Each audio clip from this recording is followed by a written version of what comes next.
What is going on, Pacer Nation? Welcome back to your go-to Pacers podcast, Setting the Pace. I'm your host, Alex Golden. Joining me today is Michael J. Facci. And Facci, the Indiana Pacers have done it. They have acquired Pascal Siakam from the Toronto Raptors. It ended up being an interesting deal here. Facci, go ahead and give the people the details on this trade.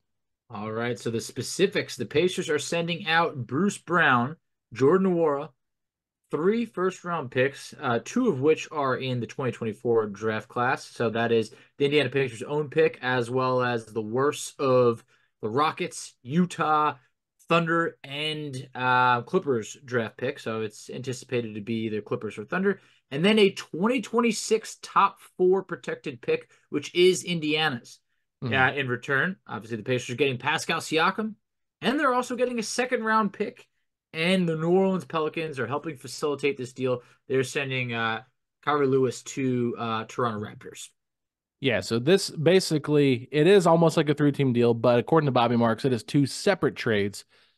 Kyree Lewis is going to Indiana, and that means that James Johnson has been waived. So James Johnson is no longer on the Pacers as we speak at this moment. Once this deal becomes finalized, the Pacers are then packaging Kyree Lewis Jr., Bruce Brown, Jordan Nwora to Toronto for Pascal Siakam with the three picks that Facci did mention. So that was an interesting maneuver there by the Pacers, but they also get a second-round pick from the Pelicans in this deal to get Kyree Lewis. And then the way the salaries match up, it was enough to get Kyree Lewis involved with Brown and Moore. The Pacers didn't have to make any other moves to get Pascal Siakam with throwing another player in there. I thought that was interesting. And you hear this a lot. Players, when they get traded, cannot usually be aggregated with another player in a trade once they've been dealt. But because the Pacers were under the salary cap, they were able to absorb that contract and then be able to flip him with Bruce and Jordan Morris. So that was definitely an interesting little wrinkle there. But I think the big news, obviously,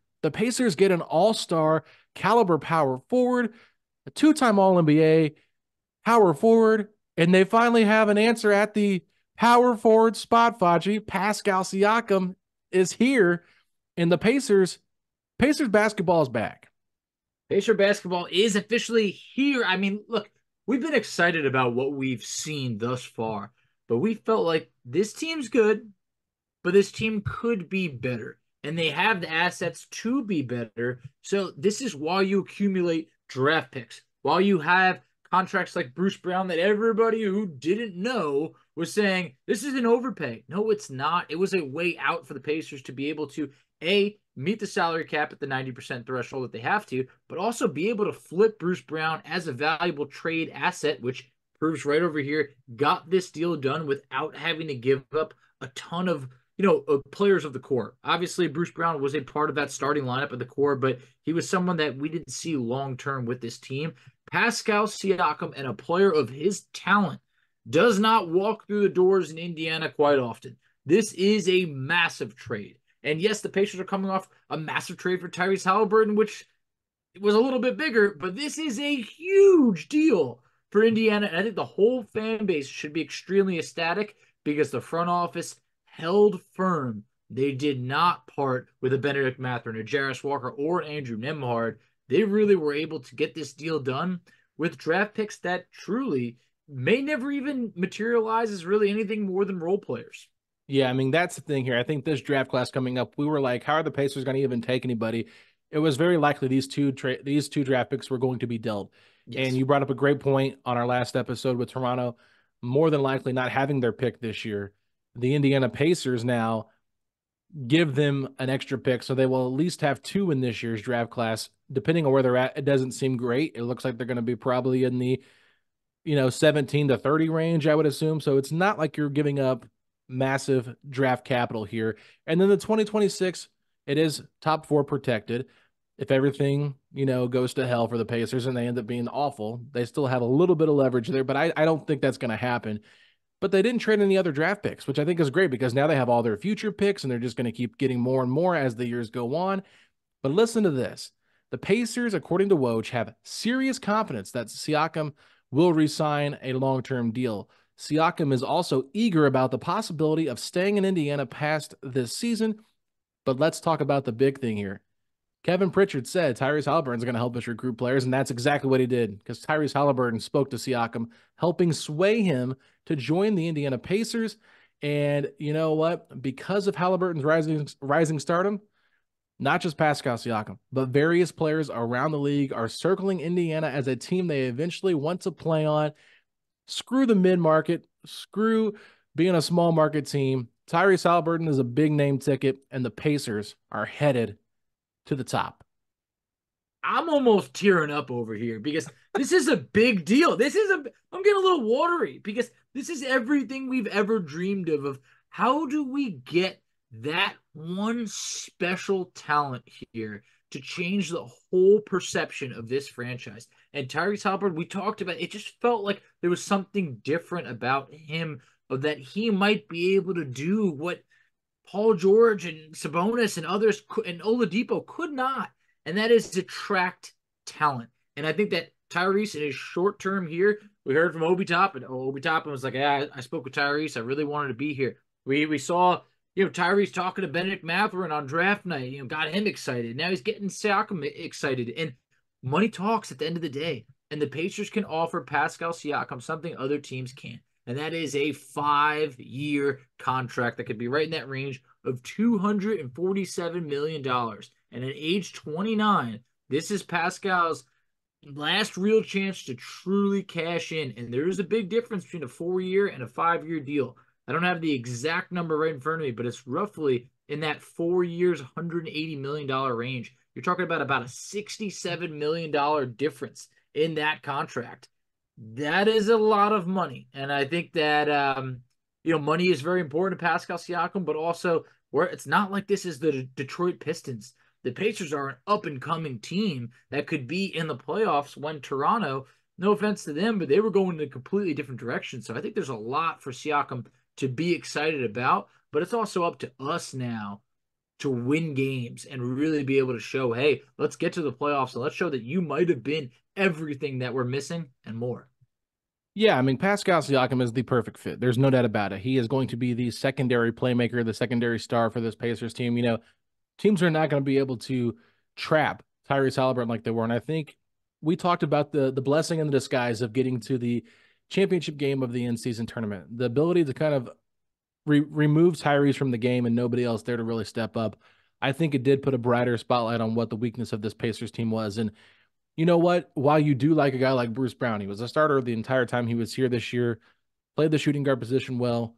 There's no doubt about it. When he signed that contract, he took the money knowing full well that he was more than likely going to be dealt in a bigger trade. So it was, to me, one of those great opportunities for Bruce to get paid, the Pacers to have a really good player that teams across the league are going to want.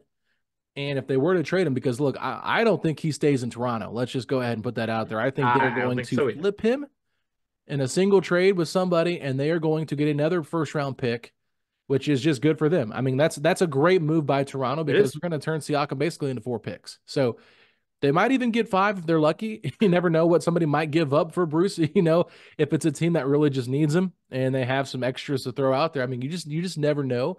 But yeah, I'm really confident that Pascal Siakam is going to be the perfect fit next to Miles Turner and next to Tyrese Halliburton because of the way that he plays. And you're talking about a guy that over the last 17 games is averaging 24 points a game. This guy can put the ball in the hoop.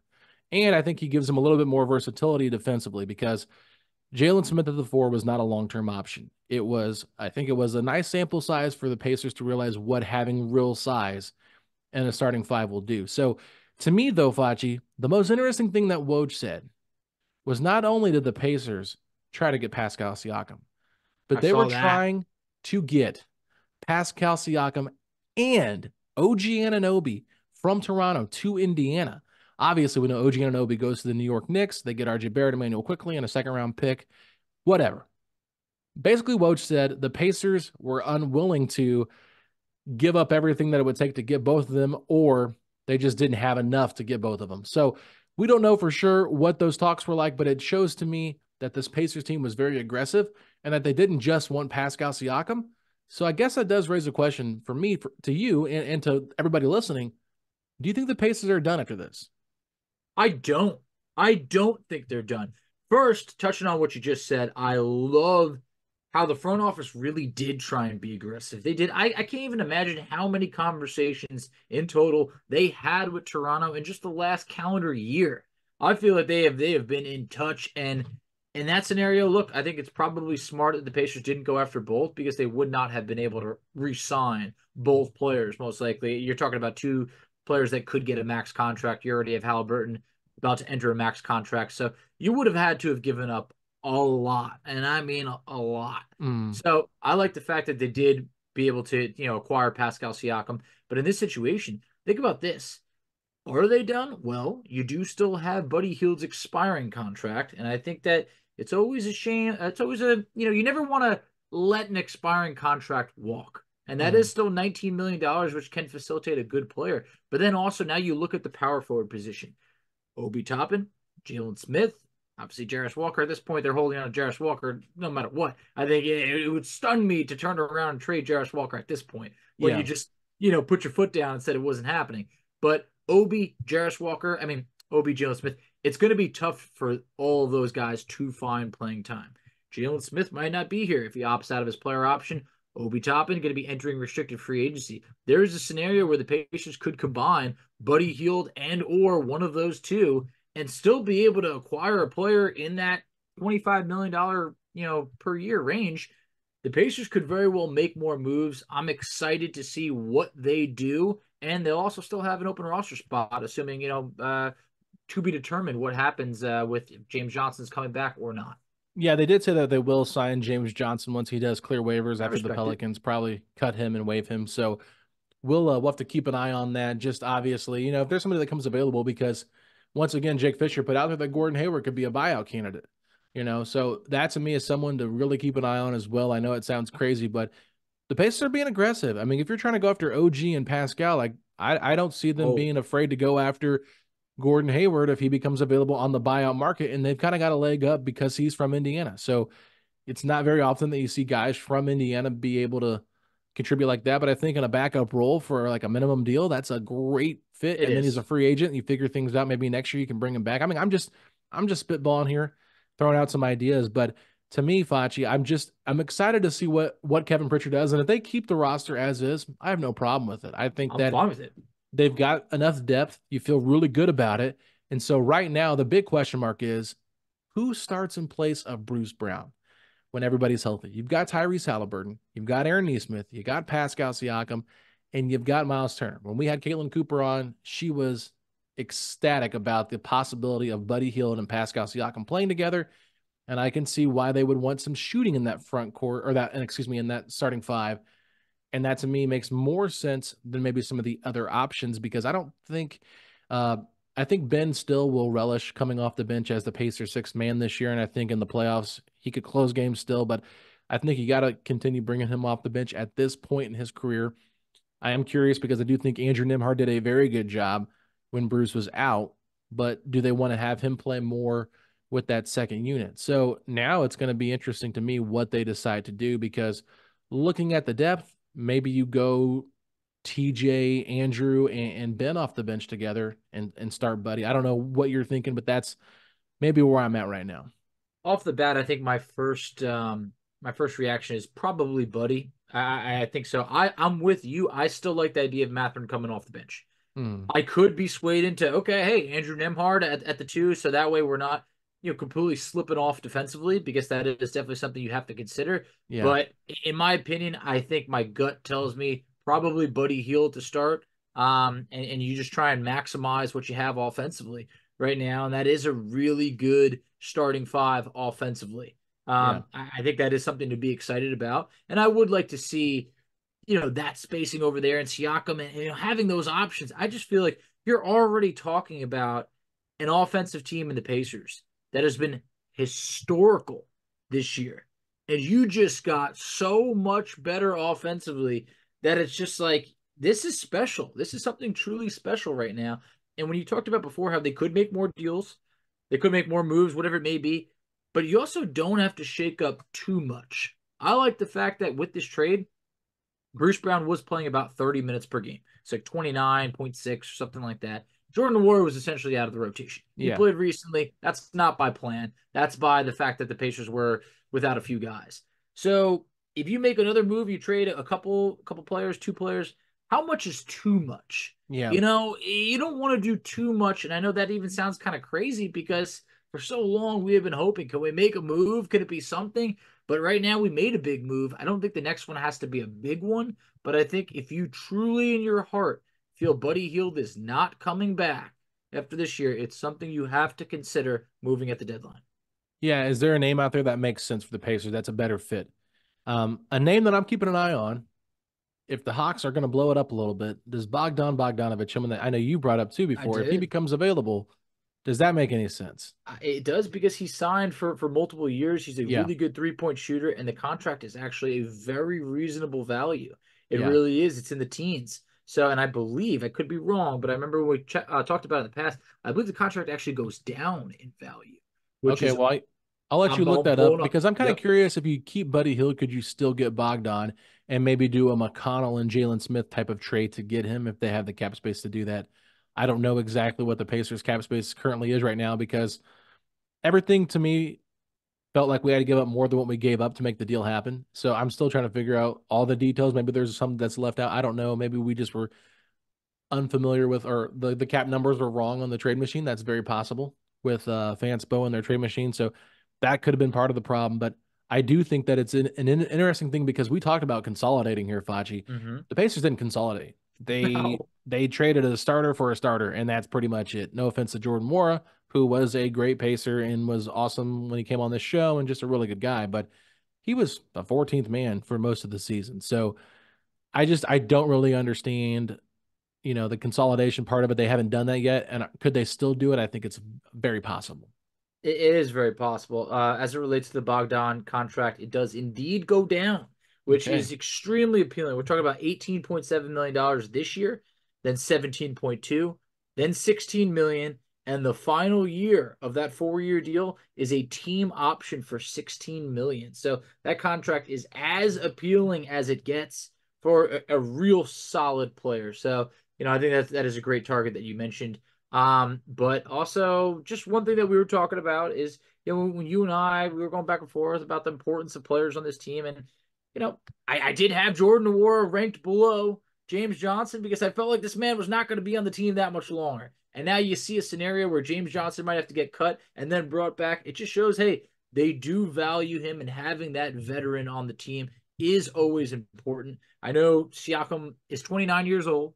It's not young, it's not old, but there's a difference between being 29 years old and being like a veteran. And I feel like I don't know how much about Pascal Siakam being a leader, but what I know is that James Johnson, that's someone that you want in the locker room. So I am excited about that. But at the same point, if the Pacers have an opportunity to make a move to truly get better, I definitely respect them.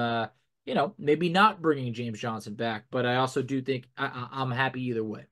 Yeah, and I think one thing to keep an eye on too is like if they do retain Buddy and they keep him and they don't trade him for whatever reason, I mean they can keep him. There's no doubt about it. I think that's something to keep an eye on just because he could walk for nothing, but they could also bring him back next year. It They could. could use him in a sign and trade in the offseason. I think there's a lot of flexibility with what they want to do with Buddy, but I'm sure that this was a tough decision for the Pacers to get rid of Bruce Brown just because bringing him in the offseason, Tyrese was a part of recruiting him here. You kind of have to wonder like what those conversations were like. And, I mean, it was interesting to me. I don't know if this thought popped in your head either, but the Pacers just play the Nuggets where Bruce Brown got his championship ring and then 3 days later they trade him. I wonder if that deal could have happened maybe a week before this and they decided to hold off on that trade just because they knew that Bruce was going to get his ring with the Pacers and against Denver. And depending on where they were going to trade him to, there might not be an opportunity to play Denver on the road. So he might not have gotten his championship ring this year. I just kind of thought in the back of my mind, maybe that was part of it because he didn't play a game after that. Anything is possible, and I think that you got some great detective work there because I remember being like, "Oh, Bruce Brown's hurt. When did that happen?" But then also there were situations where Pascal Siakam was also out Yeah. recently, so I do think that these teams probably started to have an idea as to something's materializing, and usually by the time it's reported by Shams, it's real. It's real. So they probably were really heating up and picking up these conversations over the past week. Obviously, when we're recording this, it's Thursday. They just played the Nuggets on Sunday. It's So, yeah, Wednesday. it's it is Wednesday. This week is going by pretty fast, but clearly not that fast. So, this will be available. Maybe you're listening Thursday morning. Maybe I'm right then. Who knows? But anyway, I definitely believe that they probably had some sort of idea a deal was getting close by Monday, just a Yeah. couple days ago. That is pretty great detective work by you. Yeah, just something in the back of my mind. Like, let Bruce have that moment. He probably knew he was in trade talks. I mean, they've been pretty open about how, how active they are with their players and letting them know and stuff like that. So I did think it was interesting today. Rick Carlisle was on the radio, did his regular weekly radio spot with Kevin Bowen, Andy Sweeney on the wake up call. And I just really found it interesting because he was asked about the trade rumors and stuff like that. He said, I can't really touch on that. He did kind of share a story about when Karis LeVert was traded, how he pulled him into his office on the road and brought a few other veterans in there to let them know about the trade and how things were going to, be for that game and that against Cleveland. It was just weird because he was traded to Cleveland while they were playing in Cleveland. So just a That little was bit of weird. a different thing there. Would have been hilarious if he passed a physical and actually played in the Yep. game against him. That would have been awesome. That'd have been awesome TV. It's just like a huge heel moment. But Oh yeah. uh, really, I think what he said was interesting. He said, I can't talk much about the trades, but what I can say is that exciting things are happening and that a lot of players want to play with Tyrese Halliburton. And when he said that, he pretty much tipped his cap that this was about to happen. Yeah. So I was anxiously awaiting. I really did not know when it was going to happen. I thought Toronto would kind of hold their cards a little bit closer to the chest. I thought they might wait and kind of drag this out till the deadline, but clearly the Pacers had the best offer. And the offer was those 3 first-round picks and Bruce Brown and Jordan Nwora. So you're talking about expiring contracts and 3 first-round picks. I mean, that is where the Raptors allowed Pascal Siakam's value to get to. And Pascal had a lot of leverage in this because if he wasn't going to resign there, teams were going to trade for him. But the fact that he's kind of eager to come to Indiana, that made me feel pretty good about his possibility of re-signing after this season. And we talked about it a lot yesterday. I was over the top annoyed with he's a 4 month rental. This is a waste of time. Not a good player to, waste a rental on. But the same people would complain about how bad of a drafter Kevin Pritchard has been outside of the lottery. So he's trading 3 picks that are going to be outside the lottery. I think, do you really want to go through Goga Batase, TJ Leaf, and Aaron Holiday and not get Pascal Siakam? Come on. I mean, that's what I'm saying. It's just like at the end of the day, I mean, look at what happened last year. We thought it was going to be magical. We have 3 first-round picks. Oh my God, what are we going to do with it? Look what we did with it. Like, look, Jarris Walker, I believe in him, I do, but like Ben Shepherd ends up being picked 26th. Okay, like hasn't seen the floor much. You end up trading a pick just to kind of punt it down the line. You start to then realize sometimes too many picks is too many picks. And right now, where this Pacers team is at, they are not, eventually OKC is going to run into this. They got way too many picks and they already have a talented team. The Pacers are ahead of schedule and it showed. And I'm very happy the front office acted on it. They said, you know what? We want to win games, not just stack up young talent that maybe can't all have that opportunity to continuously grow. And I think I think it's a very valid, point, and it's a good look in the mirror to say, you know what are we waiting for? Well, let it begin because we saw what happened with this team in the in-season tournament. We know that now, like, is going for the play-in really like the goal anymore? No, I think the goal now, when you make this deal, it's to win in the playoffs. And I truly now look at this Pacers team differently. I think we're out of play-in territory. I Mm-hmm. think that when you make this trade, you are a top 6 team in the East moving forward with a good chance to be a top 4 team, like a real good shot to be top 4. There's really not that much difference between whether you're 5 or 6, but I think in this scenario you're out of play-in territory, and I think that's a big deal because many people thought coming into this year success would be making the play-in, maybe it's making the playoffs. I think now this team has what it takes to win a playoff series. Yeah. I mean, I was listening to NBA Today, and they were all pretty much like, well, it's a good move for the Pacers, but they're not going to get out of the first round, except for Michael Wilbon, who's usually Mm. not on that show.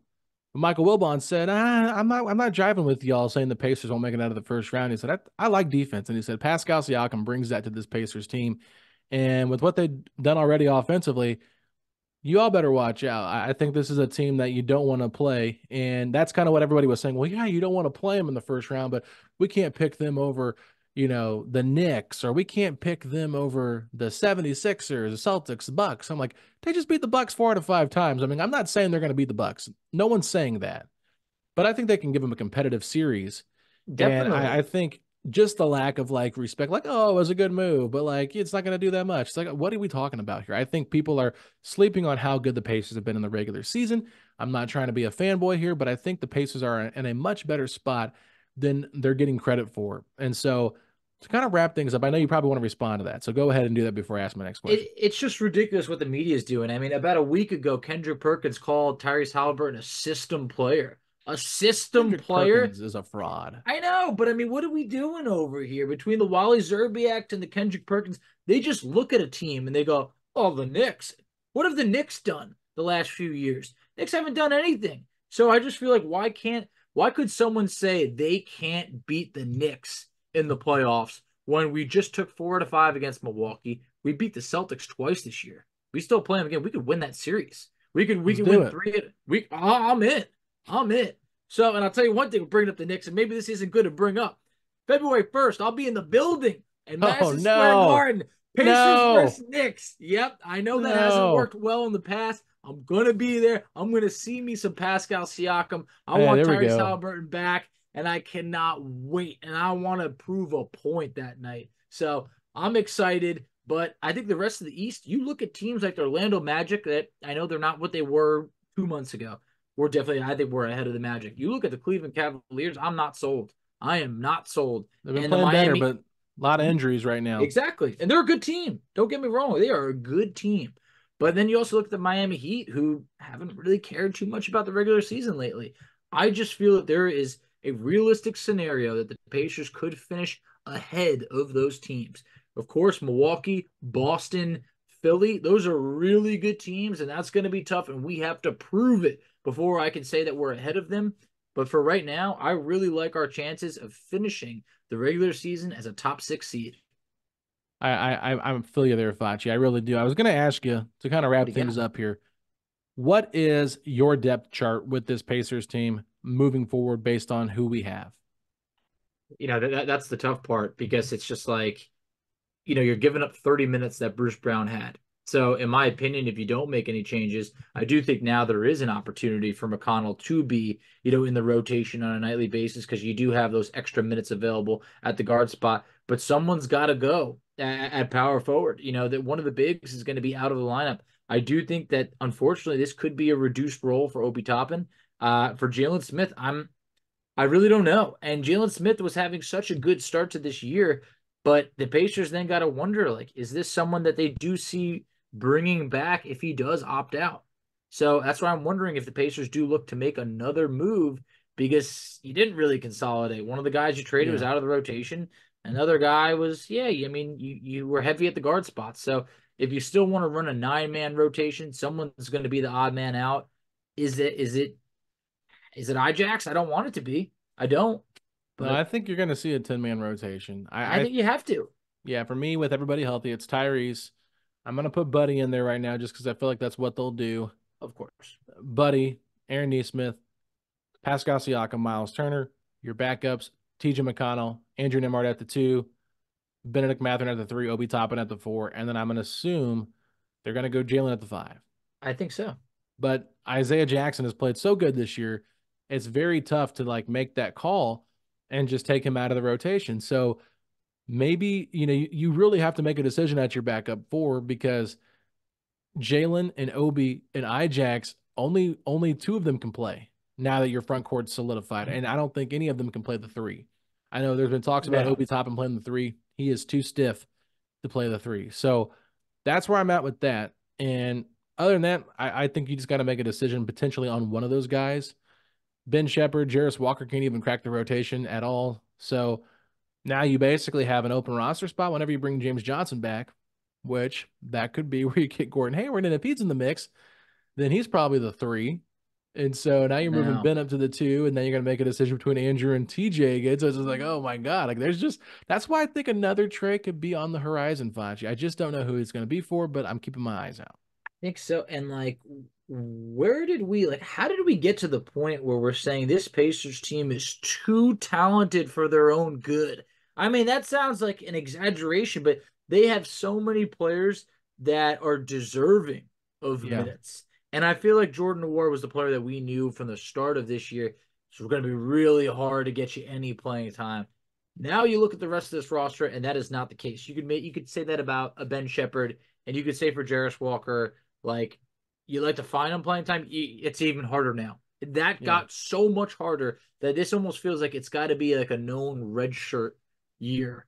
That it's just like at this point, the people that have been knocking on the door saying, "Hey, we got to get Jarris Walker more minutes." It's almost kind of like you have to quiet down a little bit because it's like we just brought in an all NBA caliber player, and that man is deserving of all the minutes that he can get. And a guy like Obi Toppin was having a career year. He's going to get less minutes. Isaiah, Jalen, they were having career years. That's yeah. going to be less minutes too. It definitely is, Facci. Last thing here before we wrap up, we'll definitely have more Pascal Siakam coverage. I saw somebody say that he won't play until the Portland game, so he won't be there for the Sacramento game. I'm not 1,000% sure on that. So if you're hearing this and something else has happened, I'm just hearing a rumor from somebody that didn't really give me a source to confirm this. So just throwing that out there. But Mark Monteith, longtime Pacers beat writer, he said the Pacers have rarely swung a trade for a previous NBA All-Star such as a Pascal Siakam. The only ones he can find in Pacers history: George McGinnis, Billy Knight, Mark Jackson, Chris Mullin, and Peja Stojakovic. Those are the only names that are previous All-Stars that the Pacers did trade for. And I think some of those guys were past their prime when they made that trade, a la Chris Mullin, right? But, you cannot count like a Victor Oladipo or a Sabonis because they made the All-Star, an All-Star team or whatever.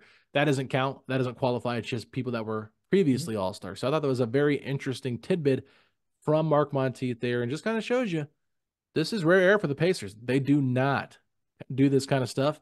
And the fact that they were that aggressive to do it, that shows you their belief in this roster as currently constructed mostly, but their belief in Tyrese Halliburton being the franchise player that's going to help this Pacers team rise to the top.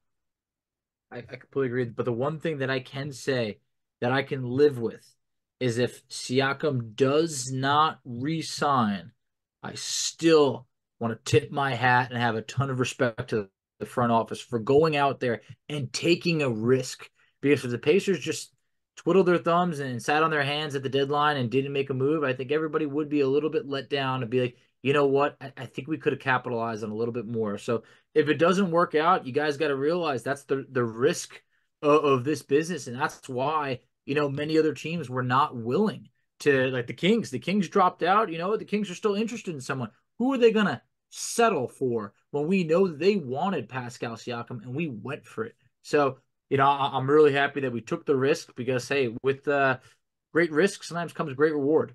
Yeah, for sure.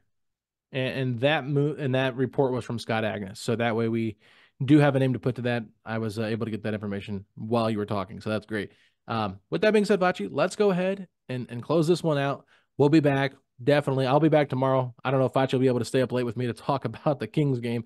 But maybe we'll do a special episode on like a Saturday morning or something for you with Pascal's first game, maybe being against the Blazers. We'll figure it out. But with that being said, Facci, go ahead and tell the people where they can find us at on social media.